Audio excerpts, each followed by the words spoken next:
Yeah, Whatever. that's true. There's a sweet spot as far as I timing know. goes. All right, we're here with Odds Jam Representative Matthew Modi. Just met Matt a little while ago. Been watching some of his picks. In fact, I watched his college basketball picks today.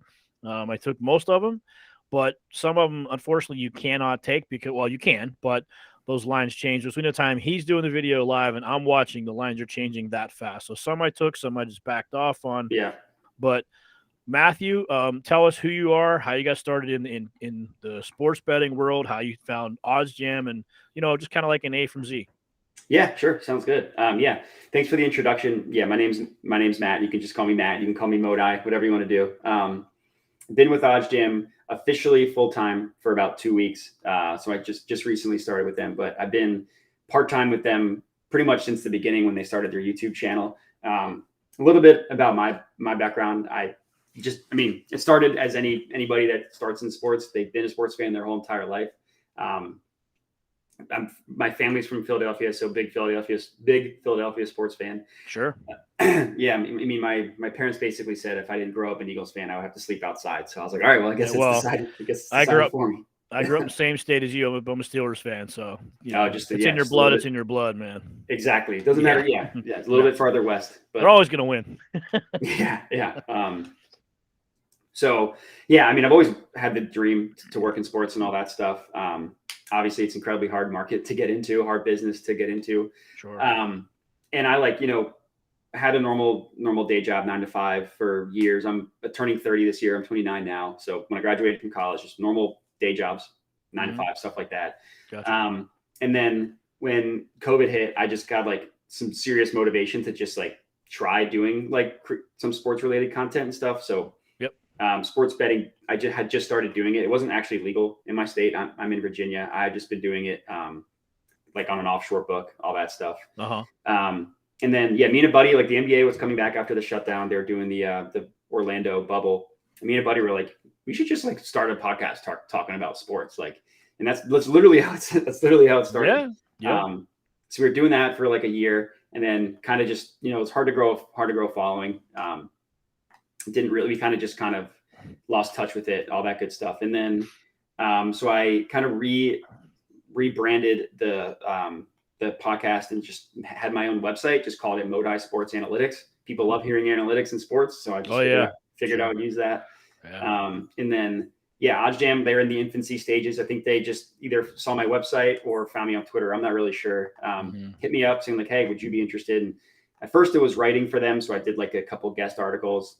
And then they had just started up their YouTube channels. They're like, hey, if you could do like some YouTube videos, like 1 or 2 a week, some like picks specific, some just like general betting education. Like, here's how you use the sign up bonuses for all these sports books. Here's how you use all that stuff. They were like, just make it as like betting beginner as possible. And then we can kind of go from there. So that was in like August or September, right when football season started.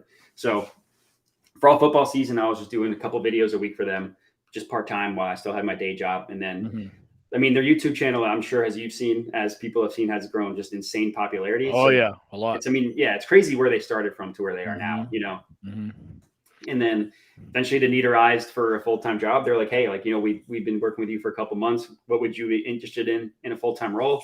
And I was like, sign me up. Whatever you want to pay me is fine. Like, I'll do it for free. I hear you. Yeah, it's just fun, Yeah. It's a great time. It is. I didn't realize how much fun it can be. I understand the addiction part. Thankfully for me, I'm not an addictive person. So I can walk away when I need to. Like some days I'm like, all right, I lost yesterday.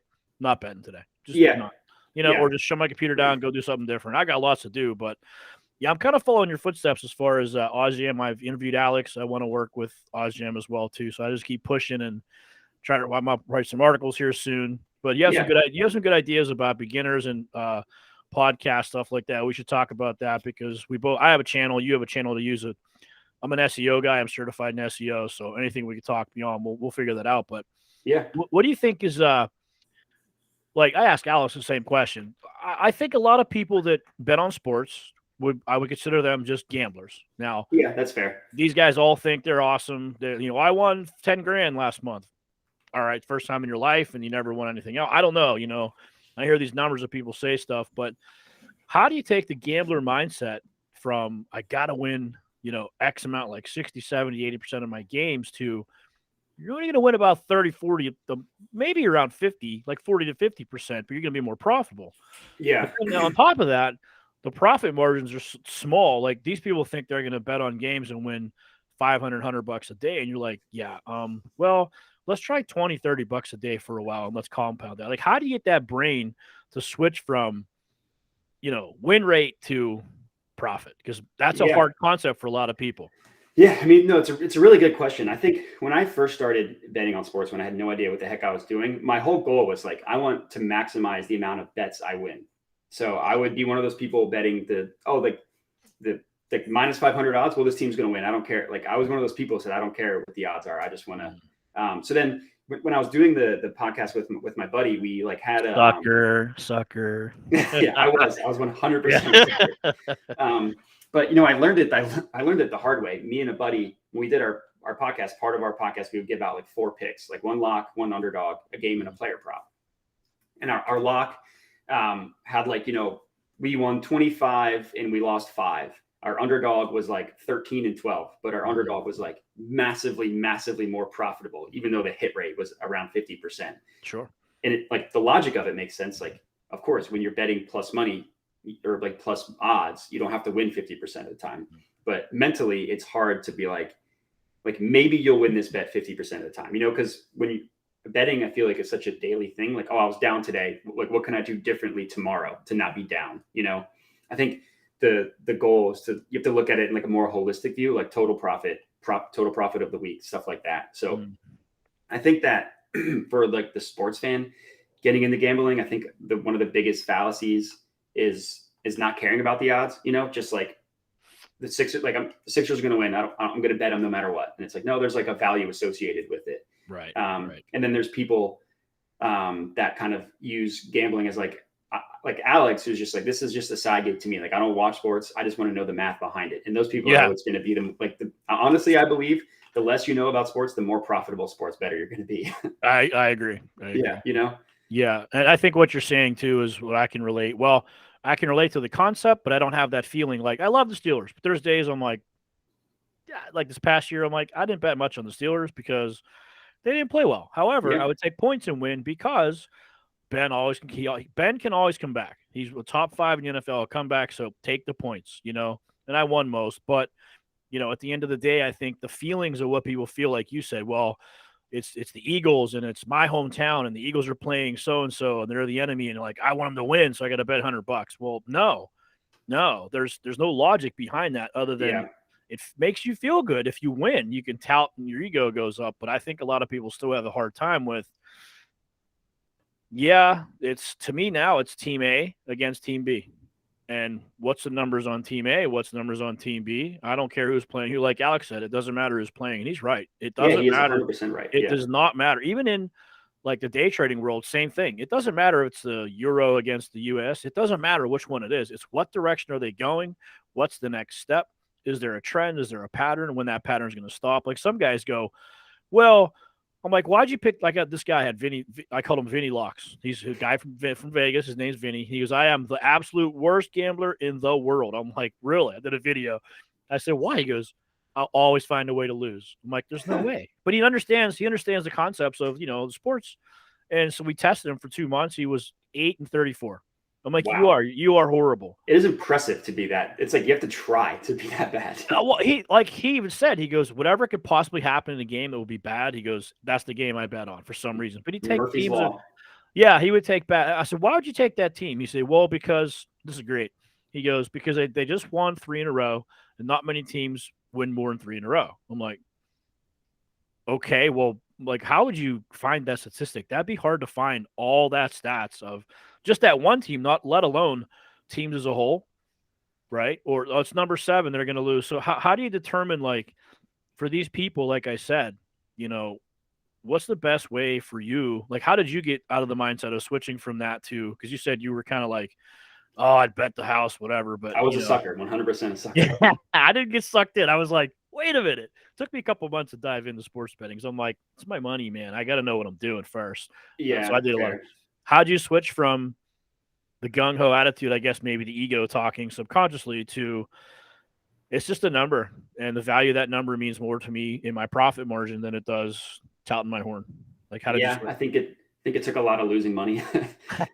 um, I think it's a difficult concept to think of an underdog. There's no value on this, like whatever. If it's like plus 150, there's no value on them at plus 150. If you can get Right. them at plus 175, Right. there's value there. So I think it's Mhm. hard for a sports fan to comprehend that. Well, it's like, well, the team's either going to win or they'll lose. Doesn't matter what the odds are. But Mhm. so I think mentally, it's kind of like we said, it's tough to get over that. So I think honestly, I mean, it took a lot of like just investing in your education. It's like, Yeah. which sounds stupid because it's like it's betting on sports. Like, what I don't need to invest in it. I just know sports. But like, no, there's key concepts. There's a it's a lot more than just honestly. It's like almost none of it is how well do you know sports. Right, um, right. So on the technical side, the analytical side, because you said you're more analytical, like what analytics are you looking at when you make picks? so before I discovered like the tool like OddsJam, I was looking a lot incorrectly into like trends and this person's gone over this player prop 6 out of the last 10 games. This is a good bet.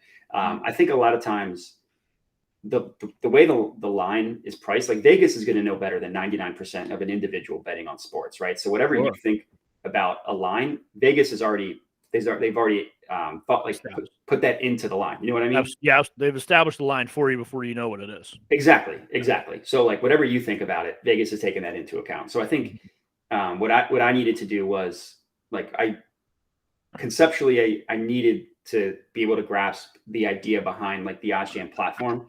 Like, oh, so basically what they do, they'll calculate like they use the OddsJam perfect line to tout like get better odds than the OddsJam perfect line. So I think because like my background, non like sports background, is I was like a data analyst. So okay. So numbers, math, that all made sense to me. So I was like, right. so like when I found OddsJam, I was like, oh, this like it's just like a light went off in my head. I was like, this is perfect because like Right. it's using math, which like just makes a lot of sense to me in a sports betting way. So like positive EV, like using the like the Kelly criterion method as far as like how much you should put on a bet, like that just clicked with me. So honestly, like what changed my mind was discovering OddsJam. It's not a sales pitch. That's like exactly what happened.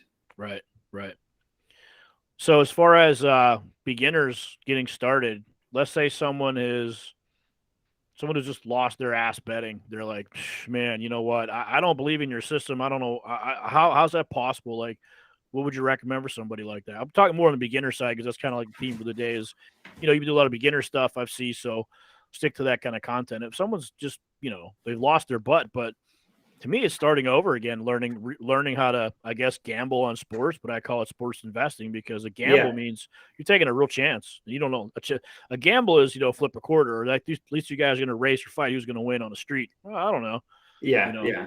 How do you determine, like, how does the switch happen for someone who's just lost all their money to? Because I have a guy, he emailed me once and he's like, yeah, I just lost 60,000 euros this year in sports betting. I'm like, because I think I'm a degenerate gambler. I'm like, yeah, I think you're already there. I'm like, I go, did you join yet? He goes, no. I said, sign up for free and go to the EV picks. I said, watch my video. I said, start picking these things. I personally think EV bets makes the most sense. Now I know math, but not the level you and Alex do, but I think it makes the most sense for me because it's the easiest thing to use on all the tools. Something like the arbitrage, a little bit more difficult. How to manage your money is going to be difficult for beginners. And then doing like the non-vig, as much as it makes sense for someone new, I think EV is the best place to start. Would you recommend EV is the best place? Yeah, 100%. 100%. I think, I mean, a lot of what you said is good. Like you shouldn't view you shouldn't view it as sports gambling. It's sports investing. It's like it's an investment. I think that's a good way to look at it. Yeah, I mean, you hit the nail on the head as far as like how to recommend a site like OddsJam to beginners. It's do this 7-day free trial. Like, it's free. Sometimes we'll extend it. If you're still a little bit confused. I think it can be confusing for people that don't understand the concept behind it. So I think what I'd recommend to someone that's starting out, that's lost a ton of money and they're like, just want to know what to do to help. Right. I mean, is to invest yourself into like the educational aspect on how to use a tool like OddsJam. I mean, there's a ton of OddsJam for beginners stuff we have out there on the YouTube channel. Like what is plus EV betting? How do you positive EV bet? Like why is positive EV betting profitable? Right. Right. Can you think, explain that?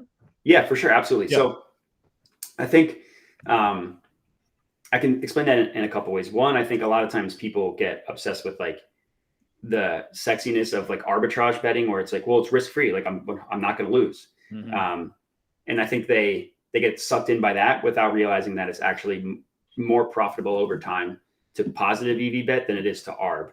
Really? Yeah. I didn't know that. Why is that?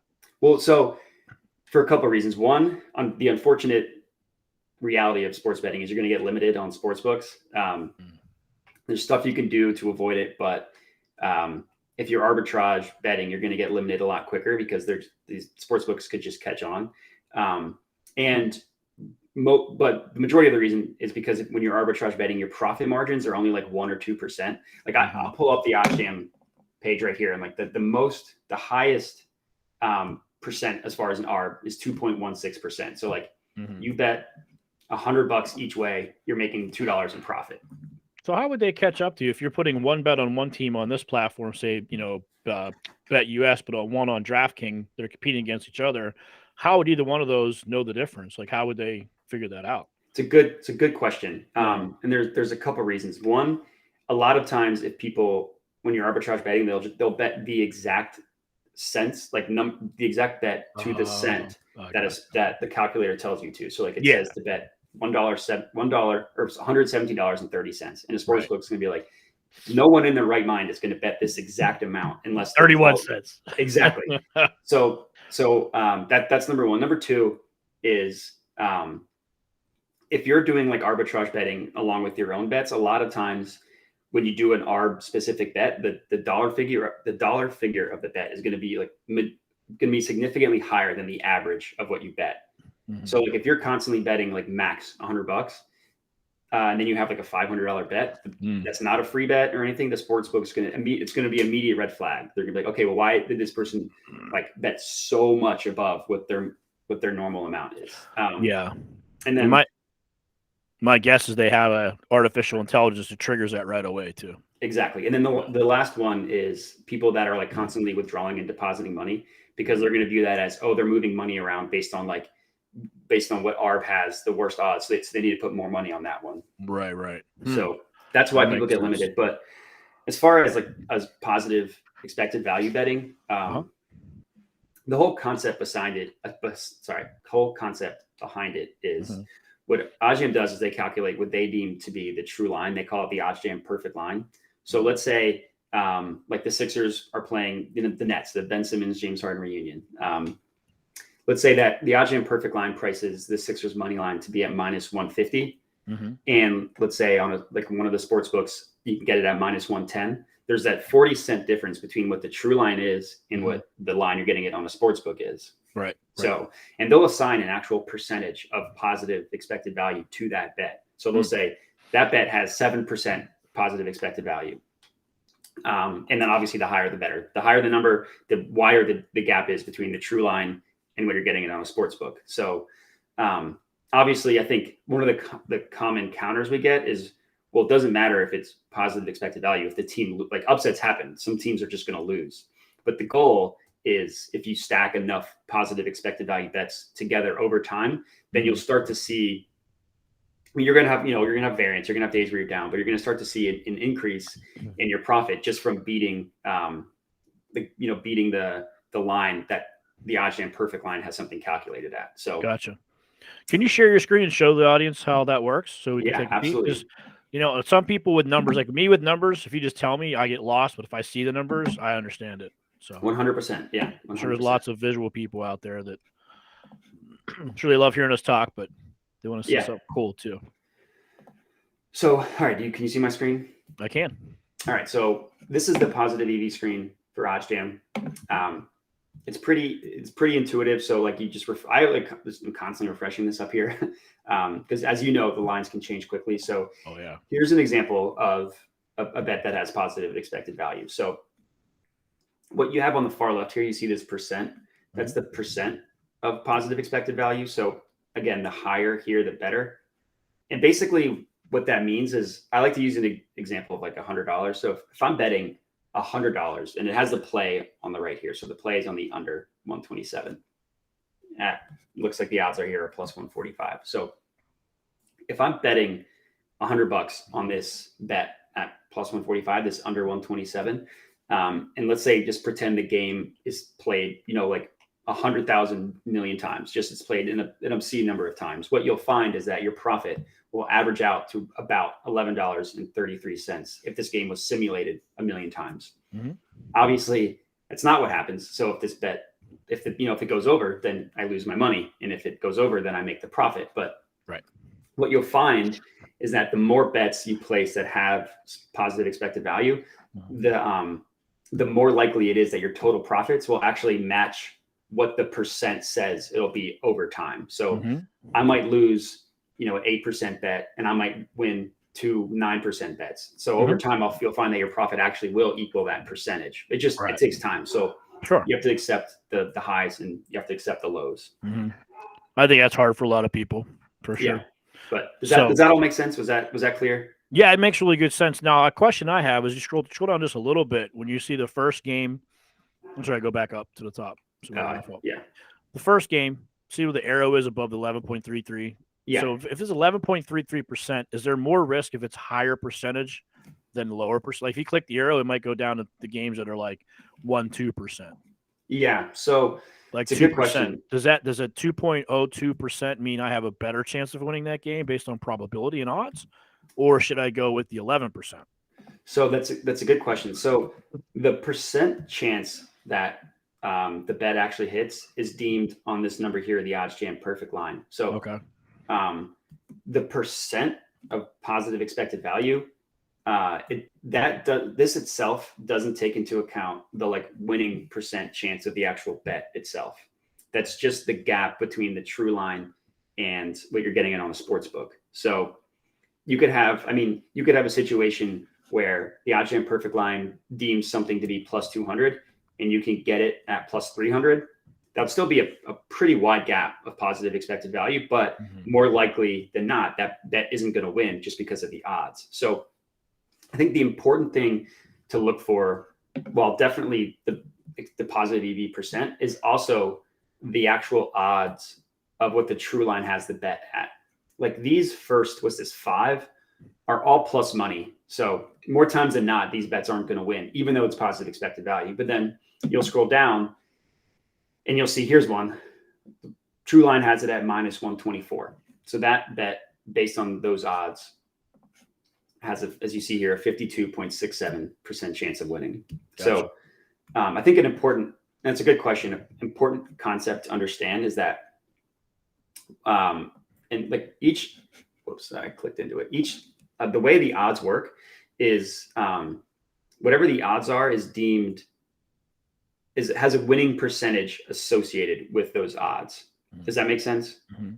So plus 100 each way, 50% chance. It's a flip of a coin. Correct. Then, minus 200 is like 60% chance of winning and something like that. So the odds are having a percentage associated with them. And that's what this little calculator here, it'll tell you what the winning percentage is based on what the odds jam perfect line calculates the odds. Right.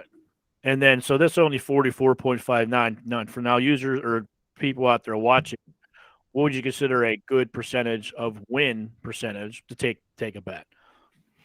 Is there a minimum? Like, don't go below 40, don't go below 35. Like, at what point do you say, this not going to work well? No, I don't have anything like that. No, because if you place 10 bets, because the reason why I said I don't have a lower limit is because the less chance the bet has of winning based on the line, the higher the plus money of the odds you're getting at.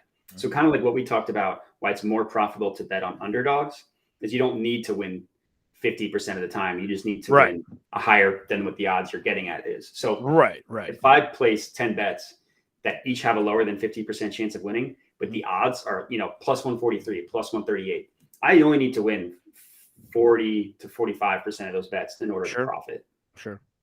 Maybe to answer your question, I don't have a limit myself. No. Yeah, I couldn't find one myself. I was searching here and there to kind of figure out, okay, is there a parameter? Now I did hear Randall talk about market width, he was saying if it's the spread, say like team 2, if it's a minus 135 and 109, you're looking at what, 24 points? Yeah, so he said as long as he's under 25, he's okay. But above that, he said no. Now you said also on props, closer to 40 is better. that is correct. Can you explain both? Why? Yeah. So the way you calculate market width is if you're looking at the screen based on the OddsJam perfect line. Mm-hmm. So for a situation like this where it's minus 140 and plus 114, you just subtract those numbers to get market width. So in this case, it would be 27, 140 subtracted by 113, right? 27. And what market width tells you is the confidence in the OddsJam perfect line. So the smaller the number, the more confident OddsJam is in that line. So which would be the higher probability of a winning, right? Closer to the line? No? Higher confidence? No. Just higher confidence in the actual line itself. The probability of winning is all based on the odds, not necessarily the market width. Gotcha. So Randall's saying that we wouldn't recommend betting anything above 25 cents in market width is absolutely accurate, because I think so too. Yeah, because I think there's a higher chance that if it's higher than that, that if they're not confident in the line, that the line is going to end up changing in a negative direction, opposite of what you want it to be. Sure. Yeah, and then it might have negative expected value associated with it, and not positive. Yeah, and that's why I was asking if the higher percentage on the left is 8.36 as opposed to a 2.02. To me, in my mind, makes me think, okay, if the width is lower on a 2.02, I'd be more apt. Like I'd be more apt to take that over the 8.36. I've not taken too many, like 5%, 8%, 10%, just because I don't know what to expect. Well, I kind of know what to expect, but I don't think I'm experienced enough to really do enough. Maybe I want to start sprinkling a couple of those to see how it works, if that makes sense. But yeah, I'm still new to this, where you probably like, I'll take them all day. Yeah. So the only bets on the positive EV page that I'll avoid is when it doesn't meet the market width. Okay.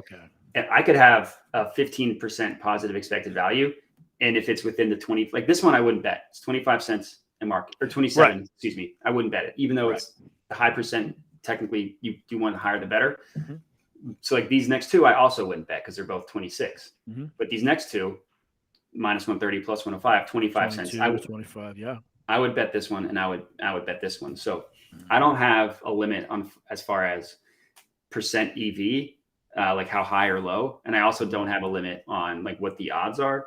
But only if it's within market width or not. Does that make sense? Yeah, it does. I'm just trying to clarify things for, to me, it's making more sense every day. I get it. I'm doing pretty well, but like I said, for some people, when you first start, you're just going, what? Like, yeah, it's overwhelming. It's overwhelming. A little bit. I think to me, it's not so much overwhelming. To me, it's more of why, like how, like my curiosity with this whole sports betting thing is I've always heard when I was young, oh, it's rigged. But then looking back, it's always the guy that lost $500 on Sunday and had all these locks. I guarantee they're going to win. He comes home. He's like, oh, they lost. It's all rigged, man. It's all fixed. Did you watch that bad call? I'm like, okay. I know. So, losers cry and complain. Winners just keep winning. I've always said that. Winners don't complain. Nothing to complain about. Yeah, what's to complain about? Yeah. Yeah, they win, right? So yeah. Later on, when I got involved in this, I'm like, okay, well, I think some of it is, I don't want to say 100% rigged, but I do think there's a script to a lot of sports. And I think with these numbers, like how could they possibly put these numbers together to where it's not fixed in some form or fashion, or contrived in the sense of the house always wins? Well, why? How? Like, how do you differentiate between, is it fixed? Is it not fixed? Is it set? Is it partially put together? What do you think about all that?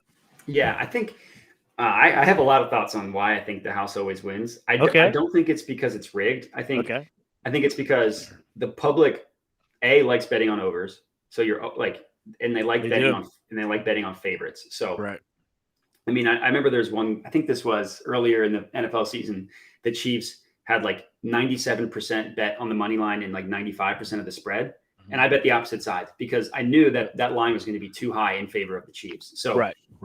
I don't necessarily think it's because it's rigged. I think it's because Vegas will say the Chiefs should be 3-point favorites, but they're getting so much money on people that just want to bet the Chiefs because it's a sexy team to bet for, that the line will creep up to 4.5, 5, 6, something like that. And then it's not the public just bet the spread up. So I think a lot of why people think it's rigged or people think that like the house always wins is just because the public will bet a spread or a total or whatever money line to when it's higher than what the number should actually be based on the matchup, because it's the human element of everything. Yeah, that's true. That's true. So as far as, let's say, like this whole new thing with this, same game parlays popped up recently, all these props popped up recently. It's like, okay, well, what do you think as far as, I think I don't know if you like the props. I haven't noticed yet, but I noticed you like college, and you try to take some over-unders too, correct? Yeah, I have an equal opportunity sports bettor. Anybody can get it. Okay. What would you think as someone starting out, or just in advance, whatever? Do you have a formula for bet the games first, bet the spreads, bet the total points over under, bet the props? Like, which one do you think is the most profitable? Because personally, for me, I'm not convinced of the props yet, but I am convinced if you pick the right games with the right numbers, the math works out. What do you think? Yeah, that's a good question. What I do know is that the least profitable market to bet on is the over under, because over time, injury would affect the spread too. But I think that because since the over under has no impact on who wins or loses, it's generally going to have the widest variance. So I won't avoid an over under. Like I do NBA bets of the day. A lot of times it's on a total. So I think definitely, I think a lot of times you'll notice that there's more value on the under, and that's because of what I talked about is the human element, betting up and over. Right. So I do think maybe as far as being careful, over unders, like I said, the least profitable as far as a sports better to bet on. And then personally, I love betting on player props, NFL, NBA, any of that stuff, but you will definitely have higher highs and lower lows betting on props. So I think a lot of times people, if for whatever reason, if they did have a 7-day trial with OddsJam and didn't profit, the first question we always ask is, A, did you look at market with? B, how many bets were on player props? Because I mean, I love betting on player props. A lot of that's the fantasy sports fan in me. Yeah. And sometimes it's fun to just root for a player. Yeah, sure. Yeah. Sometimes it's fun to root for a player over a team. I also have a limit on player props. I won't bet above $100 on a player prop personally, just because of the variance. And there's never a player prop that's worth betting to me. Right. Loading your bankroll on.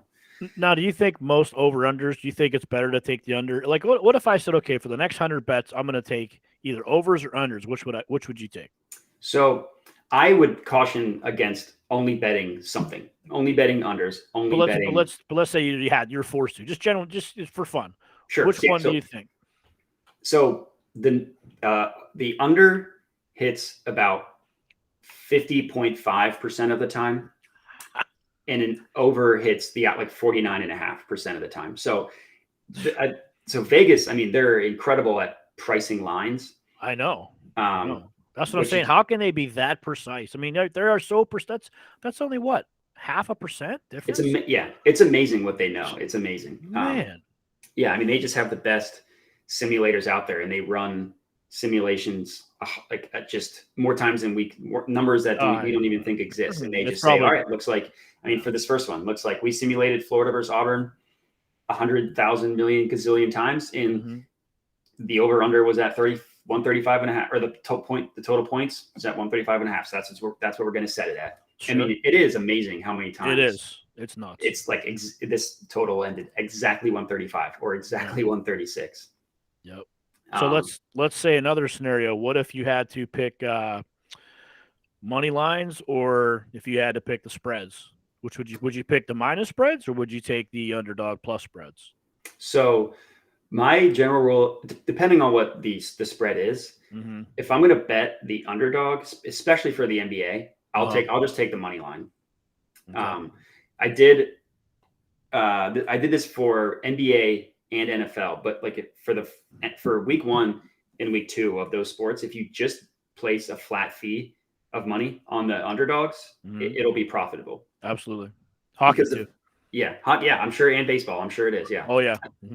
Because like the sports books, when the season's so new, the sports books haven't exactly figured out what teams, like how legit teams are and how legit they're not. So it's always profitable to bet on the underdogs at the first 2 weeks. So new pitchers. Exactly. Yeah. Yep. So yeah. So that too. So if I had to choose one, I mean, spread betting, it's rare to win more than like 55% of the time. If even like even the best systems will have a 60% max chance of winning. Sure. So, and then for money line, I mean, depending on how big the favorite is, you need to win like 65, 75% of the time, kind of like what we were saying on just based on what the odds are. So right. It's generally safer, which probably sounds counterintuitive, to bet on spreads because you're generally getting them at minus 110 odds. So so based on that math, if you win a spread bet 52.5% of the time, you'll be profitable. That's kind of how the odds, the math works out. So, it's probably smarter to, like, if you're choosing between the two, to do spread betting just because you're getting minus 110 odds each way. But in general, I think a way to become a profitable sports bettor is to not limit yourself to only betting one thing, or and to be basically to have an open mind. Yeah, and I think staying towards the plus side more than the favorite, the minus side, it helps a lot too. So do you ever – I've noticed a few times what I've seen is, let's say you're bet on a game and it's Alabama – let's say it's Florida and Auburn's giving up 5 points, whatever. Yeah. And then you take – I'll take Auburn minus 5. Then the game starts, and you'll see the money line for Florida bounce like way up. You're like, okay, no, I'm not taking that. But there are times when I've seen recent, I don't do a lot of in-game play just because of my experience with it, but I've seen a few times, especially in basketball, in college, whatever, when the game starts and those odds change. If your team is winning and they're the underdog, I'll put money on the money line, and I've won a good bit. Yeah. So I can't help but, like, what I'm looking for myself is a formula, like a checklist. If this, do that. If this, do that. Because then at the end of the day, like I said, if it's just math is a formula. Like I asked Alex, like, what's the formula to this? He goes, well, there's really no formula. I'm like, well, someone has a formula somewhere. May not be you, but he said he just did some searching and found out how it all works, calculated it out from there. So I think it's kind of cool. Do you ever go into, like, start a game? Like, how would you bet on a spread, and how would you decide if you're going to take a spread or a money line for one team? Like today, example, Auburn's given up what? How many points? 3 or 4? Not that much. Is that right? Something like that. Yeah. I was looking. Let's see. So if they're only giving up that many points, now I've seen recently 4.5. 4.5. Why not take Florida? Yeah, that's a good question. I mean, Florida does have the value is on Florida for this matchup. But I don't know if you noticed, Arkansas beat a big team a couple weeks ago. They were only getting -2. So every time I see a minus like 4 or less playing these big teams, it's been an upset like 5 times in a row. Yeah. So anything to that, or is that just just happens? Yeah, I don't know the math behind it, but I do know I have a friend who you have to play pretty close attention to this. But so an example like this, let's say Auburn's -4.5, Florida's +4.5, or -4.5 and +4.5. Sorry, let's say sure. Auburn gets out to a hot start. Auburn gets out and they're leading 14-5. They're up by 9 quickly. I think the human element of people love betting on the favorite. Everyone's going to say Auburn was the favorite. They got out to a fast start. I'm going to hammer either their spread or their money line. And there's actually a ton of value doing the opposite of that. It's the same logic as betting against the house or betting against the public. Right. I'm with you. I don't do a ton of live betting just because you have to move pretty quickly and odds can change so quickly. But I do know that it can be pretty profitable. You just have to you have to pay really close attention to it. But if you can hop on the line, like take advantage of a team getting a fast start and bet the opposite side of that. I don't know the numbers behind it, but I do know that it's a profitable way to bet. I've heard that too. So yeah, there's definitely something behind it. I would agree. Yeah, and like I said, when I'm looking at the line spreads, there's a guy I talked to. He's just a gambler, but he does well, right? He has some special codes he uses, but he's been doing it for about 10 years. He hit like 60 grand on football this year, and that's good. Yeah. And he showed me his receipts from the Super Bowl he won $3,500 on a couple different picks, right? Did a parlay, whatever. Well, when you start looking at some of this stuff and thinking, okay, well, he told me, he goes, always take the dogs. Don't ever take minus money on spreads. And he said, what else did he tell me? Minus that, yeah. And then he said something else he told me was kind of interesting. He said, I can't think of what it was. Don't take the minus spreads. Take the dogs. There's one other thing he told me. I can just lost it right off the top of my head too. Damn it. Yeah, I'll think of it. No, that's. I mean, I that's kind of what I was saying about like I generally don't bet the like an underdog spread. I'll just take the money line. Mm-hmm. Yeah, there's definitely something to that. I think. I just in general, I think that if you have kind of like hard pressed rules like that, like I only bet I only bet this team's under or something. Mm-hmm. I think in general you are doing yourself a disservice because Vegas is going to take into account everything when they price a line. Mm-hmm. So the value isn't necessarily saying. I mean, there are definitely trends to follow. Like there are, yeah. The thing I love for this is specific for football is betting the under on poor weather games. Okay. Because I mean, sometimes it will be that Vegas will price that in, or sometimes they won't, and I found there's a lot of value in that. So there are certain systems and trends to follow, but I think a lot of times it's important to have an open mind. And like I think, like I said, a lot of times people want to bet overs, they want to bet favorites, so you can kind of get caught in groupthink and being like, I mean, like just look at the championship game between the Chiefs and the Bengals. They're the AFC Championship. Everybody wanted to bet the Chiefs, and the Chiefs got up huge. Everybody was like, "See, I knew the Chiefs were a lock." And then what happened? The Bengals came back and won. I took the Bengals on the money line. Yeah, Randall did the same thing at halftime. He hit the Bengals money line. I had their spread, so I was letting it ride. But yeah. Now, do you think there are certain teams that you should bet on more than other teams in each sport? I think that there are. I think it's. Here, I'll give you an example. Yeah, go ahead.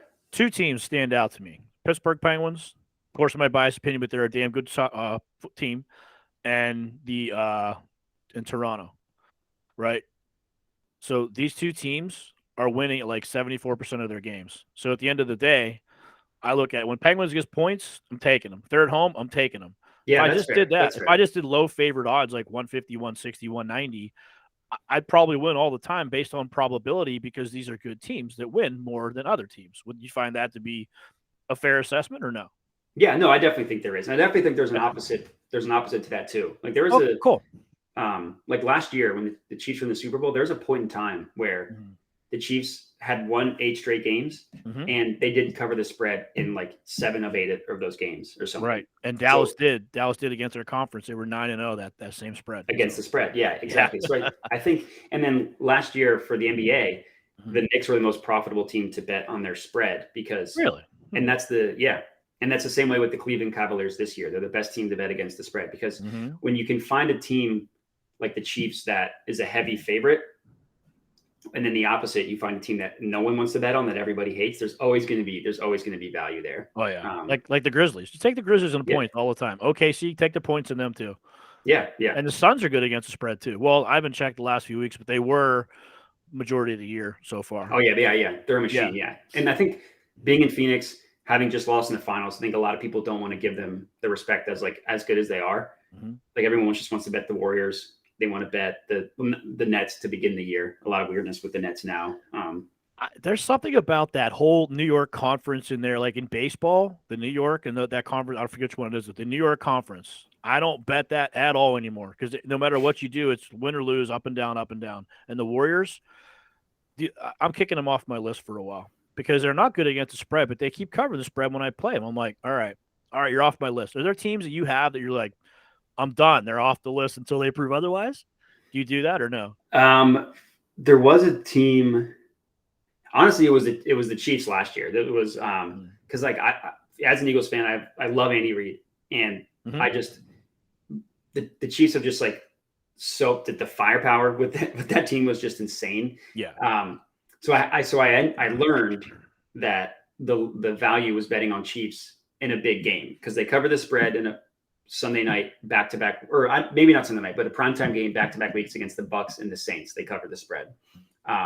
This was last year, not this past season. And then last year, like they were underdogs on Monday night against the Ravens, and then just put up 30 points in the first half. So I think there are teams to fade in like not big matchups. Like there's some teams like the Suns that are just a machine. They take care of business, and then that's just how they're. And then there are also teams. I mean, the Sixers are one of them that they play up to their opponents and then they play down to their opponents. So, I mean, the Sixers, I think, are a team to fade against bad teams. I don't play them very often either. Yeah, they're not good. Yeah, they're not. I mean, I don't know what like the actual numbers are against the spread, but I do know that they have like back in around like the holiday season when COVID was just wrecking sports left and right. The Sixers lost to some teams that like they lost to the Hawks without their 4 of their 5 starters. They lost to the Heat without 3 of their 5 starters. So I think there is value in like if you are a sports fan and understanding trends of certain teams for sure. Or like, I mean, to your example with the Steelers, Mike Tomlin to get like against the spread as an underdog covers like 75% of the time. Monday night at home, if the Steelers are at home or the Penguins at home are awesome. Now they just lost the other night by 2-3 points, but their record at home is unbelievable. They only lost like 3-4 games the whole season, So yeah. Do you ever follow like what I started doing is I started in baseball for sure. I will start follow pitchers this year for sure and maybe umpires because there are certain umpires that have a wide zone. If you have a good pitcher, that score is going to probably be a low scoring game, but that doesn't always happen. But odds of probability say if this guy pitches, you want to bet against that. You want to bet with that team because they're probably going to win. And taking points in baseball is so much fun. But what I've learned is I hit a 10-team parlay in baseball this year. Wow, that is impressive. Well, I'll send you I got to download my file of the parlays and round robins I hit this past year. It's over 50. Wow. I crush them. But in the past 2-3 months, it's like something just went haywire. I don't know why. But I think I know what it is. What I would do is take, like the Braves plus 1.5, but the odds were like a minus 195. But all those plus 1.5s, they're never like a plus 100 or even a plus 120. They're always like negative something. So even though you won a bunch, you might win, but you're not really winning money. You know what I mean? Yeah. Unless you're a big parlay, yeah, that's fine. But do you follow certain players and certain like in basketball? Do you follow a certain player? Do you follow like a ref or do you do that? Yeah, I will. Yeah. Especially for basketball. Basketball, I think, has the biggest individual player rivalries in any sport. I mean, and a lot of like I remember. So Devin Booker, I don't forget why, but him and Ben Simmons always had beef. So whenever the Sixers played the Suns, I would bet Devin Booker's point total over every time, and then the opposite. So again, looking at Ben Simmons, he took the matchup against Luka Doncic personally every time. I think because Ben Simmons is like this athletic marble who's not quite as skilled as Luka. He's way more athletic. He took that matchup serious. So anytime Luka played the Sixers and Ben Simmons was playing, I took his point total under. Really? Interesting. And then there's also like sometimes like Bill Belichick's heyday, if he just has it out for a coach, he will run up the score without any, like this year he beat the Jaguars by like 50. So I think there are teams, certain matchups or players to back. Like Joel Embiid, whenever he loves playing in nationally televised games, like whenever the Sixers play on TNT or ESPN or ABC, I think because he missed his first 2 years of injury, everybody just thinks he's like this injury-prone guy. So I mean, not as much now. He's finally getting like everyone. He's like incredible now. But I think when he was first starting off, he took primetime games like way more seriously than some random game against like the Timberwolves. Interesting. And he also took matchups against other big men that were good. Like he would just abuse like Karl Anthony Towns and Andre Drummond. So I do think that if there is a situation where Vegas might not know everything is with like the human element of sports, which I know we kind of say to take away, but there are certain times. And then But to answer your question about refs, 100%. I will look at the trends of refs for football, basketball, baseball. I also think that is a underused market, is just looking at the refs. And how do you find? My next question was, how do you find that information? It's not on OzJam. Like, where would you go? Are you willing to give up a resource on, for everyone out there trying to find the right ref or whoever? How do you find that?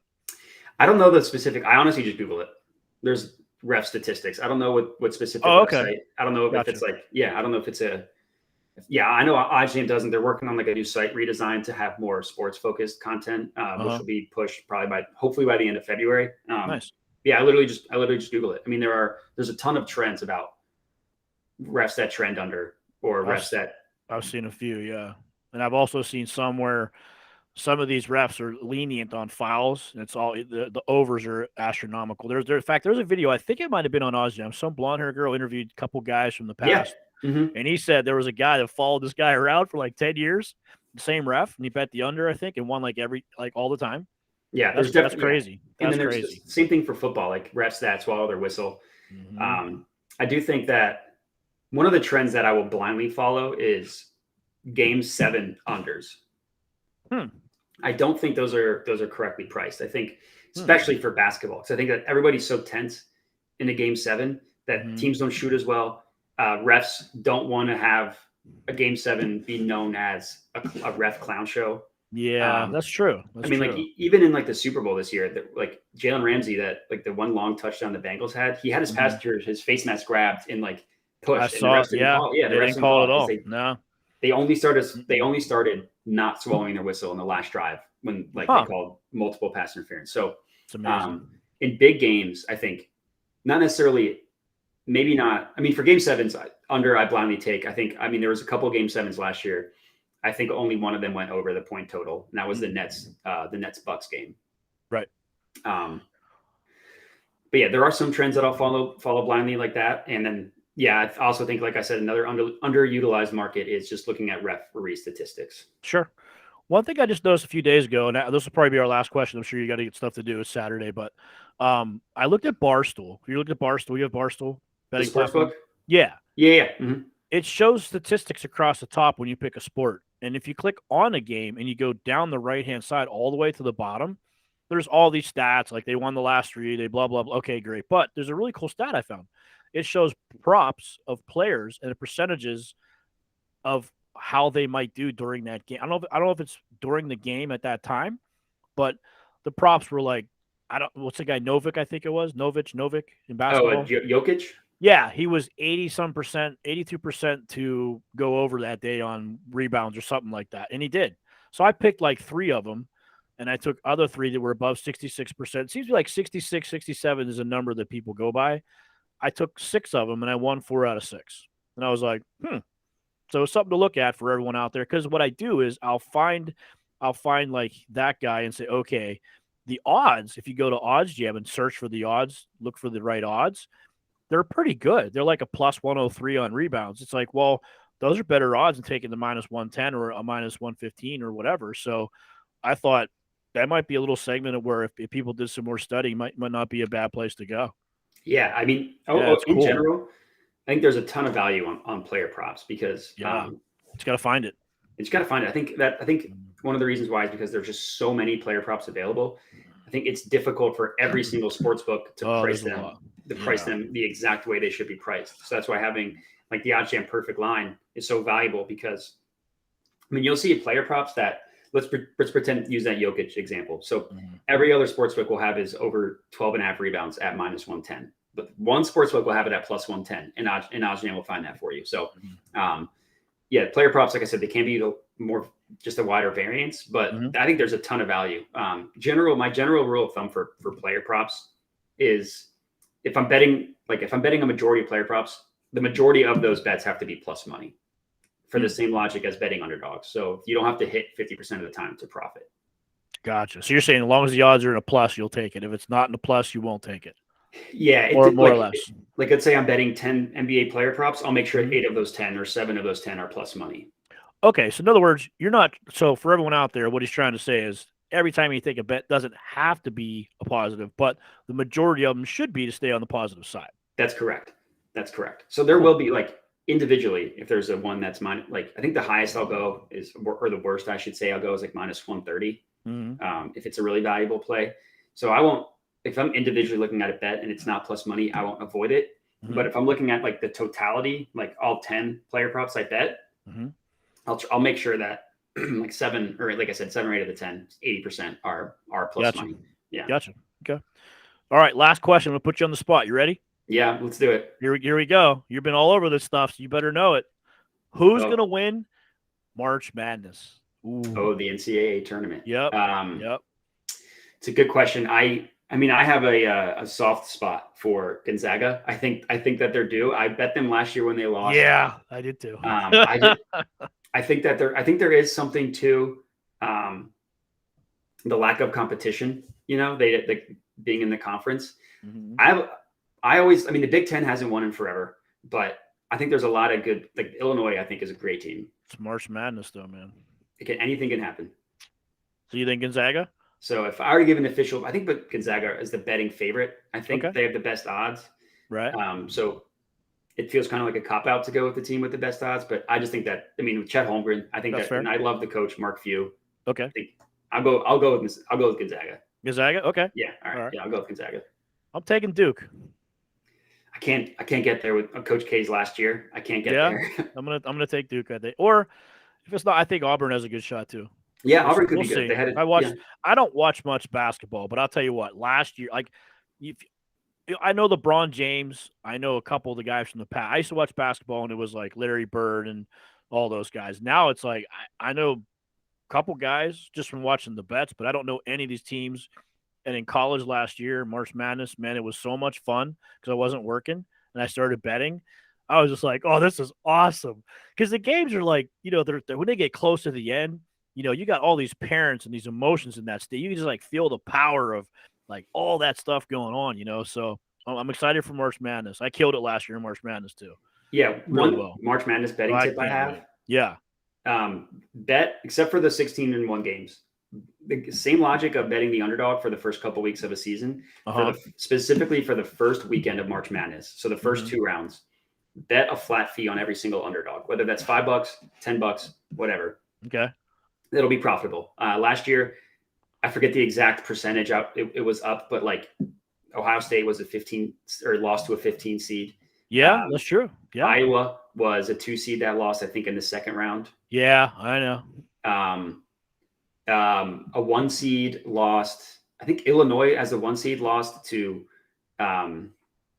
the Loyola Oregon? Chicago in the second round. Okay, yeah. Loyola. So the first weekend, there's a ton of value on betting the underdogs. Yep.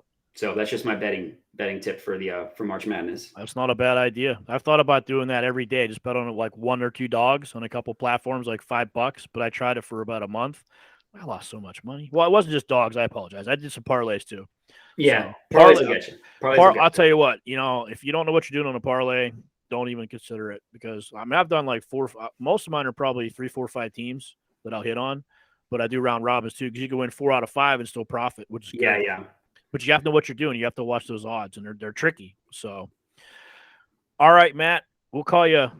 Since your last name is Modai, it kind of looks like Jedi a little bit. So we're going to call you maybe Jedi Modai or something. We're going to come up with a good name for you. You need a tag name. Jedi Modai is great. That was Jedi Modai. It doesn't rhyme very well. Someone called me Quasi Modai in high school because of Quasimodo.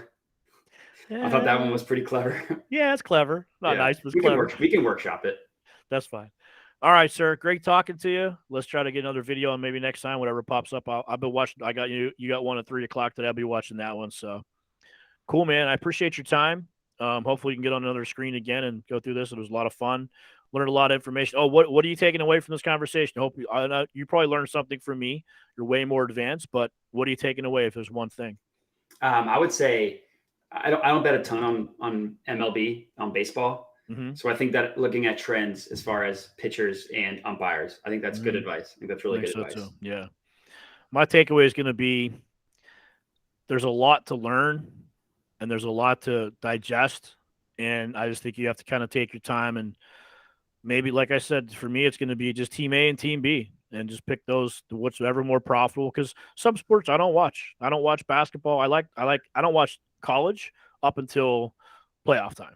Hockey, I've watched constantly. I watch baseball. I can sit there and watch 2 doubleheaders all day and take a nap and wake up and keep watching. So I love it. But other than that, those are my takeaways. Learning how to decipher some of this information and crunch numbers too. I think that's the key. I've been sitting in my notebooks and crunching numbers to figure out what's going to work where. So yeah, I think it can be overwhelming just like hearing all these numbers spat at you. But I think the important is to understand the concept behind everything and let the odds jam do the numbers. Let it calculate the formulas for you. Just understand the concept of everything.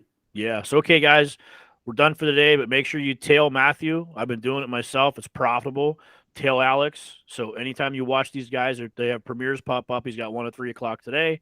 It's going to be on Parlay Betting Explained, which I definitely want to see because I did really well for 8-9 months. Now it's like something happened. So it'll be good to hear what's going on. Awesome. Well, yeah, I appreciate your time as well. It was awesome. Awesome talking to you. Take care. You too. Bye. All right, bye.